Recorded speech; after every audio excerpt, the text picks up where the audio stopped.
अस्सलामुअलैकुम। उम्मीद है कि आप सब दोस्त और स्टूडेंट्स खैरियत से होंगे। आज हम अपने चैनल ई फॉर एजुकेशन पर केमिस्ट्री से रिलेटेड केमिस्ट्री की एक ब्रांच डिस्कस करने जा रहे हैं आपसे, जिसका नाम है nuclear chemistry. Nuclear chemistry is one of the most important branch. So let's start our topic with a definition. What is nuclear chemistry? It is that branch of chemistry in which we study about changes occurring in the nuclei of an atom accompanied by the emission of invisible radiations. अब जब आप अपनी chemistry की 9th की book उठा के देखेंगे तो उसमें आपको दो हिस्सों में डेफिनेशन नज़र आएगी, कॉमा।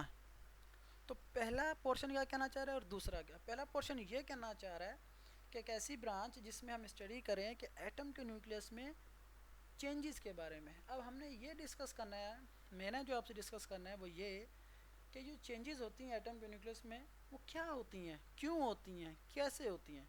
और फिर दूसरा पोर्शन ये है, उसके साथ साथ एटम के न्यूक्लियस में से रेज इमिट आउट होती हैं, वो कैसे होती हैं और क्यों होती हैं, उसके बारे में ये दो पोर्शन में आपसे डिस्कस करूँगा। याद रखिएगा, दो पोर्शन। तो अब चेंजेस ऑकरिंग, अब किसी भी एटम के जो न्यूक्लियस में जब प्रोटॉन्स ऐड होंगे या फिर रिमूव होंगे तो उसमें चेंज आएगी। वो चेंज क्या आएगी? एक्चुअली क्या होता है, प्रोटॉन को हम कहते हैं एटॉमिक नंबर। तो जब किसी भी एटम के न्यूक्लियस में प्रोटॉन ऐड हो जाएगा या रिमूव हो जाएगा तो उसका एटॉमिक नंबर में चेंजिंग आ जाएगी। जब एटॉमिक नंबर में चेंजिंग आ जाएगी तो उस एलिमेंट में चेंजिंग आ जाएगी। मैं आपको एग्जांपल देता हूँ, एक हाइड्रोजन का एटम लेते हैं हम। हाइड्रोजन के एटम के न्यूक्लियस में हम एक प्रोटॉन ऐड करवा देते हैं तो क्या होगा, उसका एटॉमिक नंबर चेंज हो जाएगा। एटॉमिक नंबर चेंज हो जाएगा तो hydrogen will be no more hydrogen but it will be converted into helium. वो क्यों? क्योंकि जब हाइड्रोजन के न्यूक्लियस में एक एटम इंक्रीज हो जाएगा वो दो हो जाएंगे। जब दो हो जाएंगे तो प्रोटॉन्स दो, तो प्रोटॉन्स दो मतलब एटॉमिक नंबर दो और हीलियम का एटॉमिक नंबर दो है। So this is the change we talk about in the nucleus of an atom. इसीलिए मैं सब स्टूडेंट्स को यही कहूँगा कि पूछें, अंदर छुपे हुए लफ्ज़ हैं इनकी माना पूछें। 3 लाइन की डेफिनेशन याद करके कुछ भी नहीं मिलना। अब इसको ज़रा थोड़ा डीपली समझें। हाइड्रोजन का एटम है, हमें पता है उसमें एक एटॉमिक नंबर और एटॉमिक मास होता है। न्यूक्लियस में एक प्रोटॉन होता है और शेल्स में एक इलेक्ट्रॉन। अब जब इसमें हम एक प्रोटॉन इंजेक्ट करवा देंगे न्यूक्लियस में, it will be converted into helium atom. Why? Because helium has two number of protons, means two atomic number. So this is the change we talk about. अब दूसरा पोर्शन क्या था? Emission of radiation.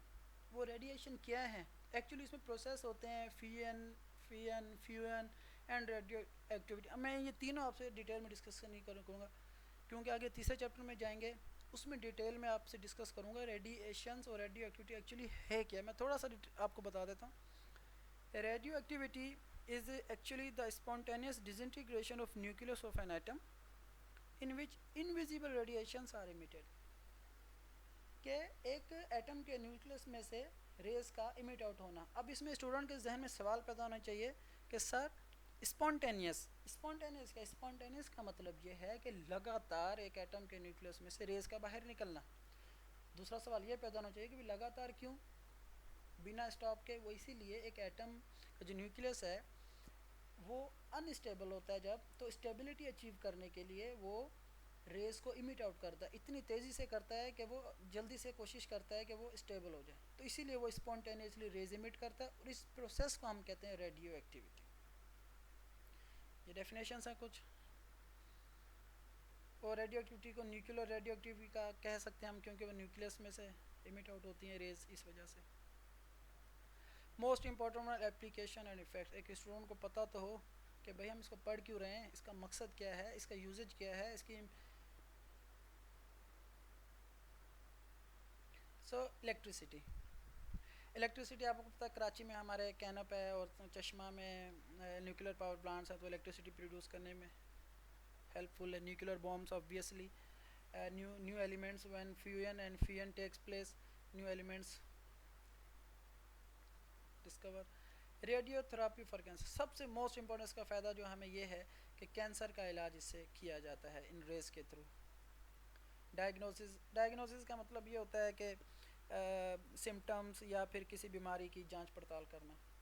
और effects most important, इसका जो radiotherapy for cancer के इलाज के लिए क्या होता है कि जब इनिशियल स्टेज पर एक इंसान का इलाज किया जाता है, जब रेज उसकी बॉडी से पास की जाती हैं इनिशियली तो उसको कोई इतना नुकसान नहीं होता, मगर जब नॉर्मल स्टेज पर रेज पास की जाती हैं बॉडी में से तो इंसान की जो वाइट ब्लड सेल्स हैं वो डैमेज होना शुरू होते हैं। और जब फिर नॉर्मल से हाई डोज की तरफ जाते हैं तो इंसान बीमार होना शुरू हो जाता है, सर में दर्द रहना शुरू हो जाता है, इतनी ये हैवी है।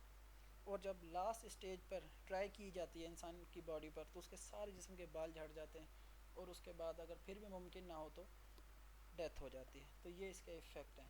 तो उम्मीद है कि आप सबको न्यूक्लियर केमिस्ट्री के 2 पोर्शन जो हैं वो जो क्लियर करना चाह रहे हैं, एक्चुअली नहीं ये 3 लाइन की डेफिनेशन नहीं है, ये कुछ क्लियर करना चाह रहा है आपको काफ़ी कुछ क्लियर हुआ होगा। और अगर कुछ शेयर करना चाहें आप मोस्ट वेलकम, और अगर किसी कमेंट में कुछ पूछना चाहें तो ज़रूर पूछें। थैंक्स, अल्लाह हाफिज़।